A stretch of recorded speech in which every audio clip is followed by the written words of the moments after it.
So today we're going to be talking about the difference between feeling versus function. And this is a very important concept to understand in this office because I refer to it quite often. There's going to be many days that you come in here over your course of care where you may not be feeling the way that you want to feel yet, and you're not going to get an adjustment. And this video was made to explain why, okay? So most of us throughout our lifetimes have been taught that if we don't have any symptoms, then we must be healthy. And we also have been taught that if we do have symptoms, then something's wrong and we got to do something about it, right? Wrong.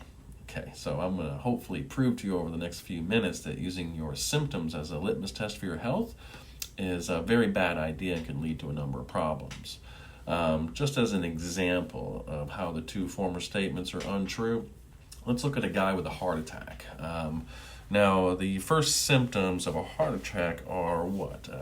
Crushing chest pain, arm pain, but isn't that a heart attack? Right, so the first symptom of a heart attack is actually a heart attack. Now, do you think that this person's heart was healthy a day before? No. How about a week or a month before? Probably not. How about a year before? Chances are no, okay? So it just goes to show that we can definitely have a problem and not feel it, right? Now, let's look at the flip side of that coin, and let's take a look at food poisoning. You're out at a restaurant, you eat a piece of fish. Consciously, you didn't know that there was anything wrong with that fish, but 2 hours later, you're sitting at the house and you start getting a little nauseous. And you start to sweat, and next thing you know, you're running to the toilet, you're going out one end, you're puking out the other end, and you find yourself eventually in a curled up ball on the floor, feeling like you're going to die. Now, I always ask my patients this question in this situation is, are you healthy or unhealthy? And typically, because of the way people feel, they're going to say unhealthy. But let's dive into that a little bit deeper. Now, your innate intelligence, or that doctor inside of you, knew that you ingested a poison even though you did not know it consciously. And it used every single elimination process at its disposal in order to get that poison out of you as quickly as possible, all right? This is an expression of health, all right? That's what we call those symptoms that don't feel so good, but are there for your benefit, okay? And there's many of these. A fever is another example. So I just want you to understand that there are good symptoms, even though they don't feel so good. They're there for your benefit, okay? So where am I going with all this? Okay, great question. So this next image we're going to bring up will explain that, all right? So first thing I want you to notice is that we have 3 different types of nerves in the central nervous system, okay? We have got motor nerves. They control your muscles. Now, since we're talking about feeling versus function, those things you feel are your symptoms. So symptoms associated with motor nerves that ain't working so good, we're going to have things like spasm, weakness, fatigue, tightness, okay? Now, next we have your autonomic nerves. Now, your autonomic nerves comprise your autonomic nervous system. That autonomic nervous system is all those functions that you don't have to think about, the automatic stuff, okay? Now, they control things like your glands, blood vessels, and organ systems, right? So symptoms associated with these types of nerves are going to be things like sinuses, allergies, low energy, breathing problems, digestive issues, and that sort of thing, okay? Now, finally, down here at the bottom, we have got your sensory nerves, okay? Now, of course, they convey things that you feel, okay? So we're looking at posture, hot and cold, okay? But also pain, right? Now, what I want you to notice is just how much smaller the sensory portion is than the autonomic and the motor portions of your nervous system, okay?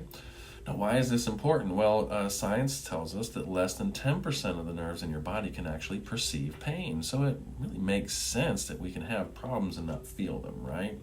Good. So that's why the statement down below says that feeling good does not equal good health. Good health equals healthy function, okay?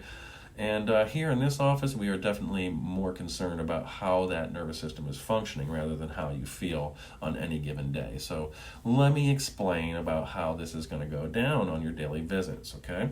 So every time that you come in, we test your nervous system, okay? It's going to be the deciding factor of whether you get an adjustment or not get an adjustment, okay?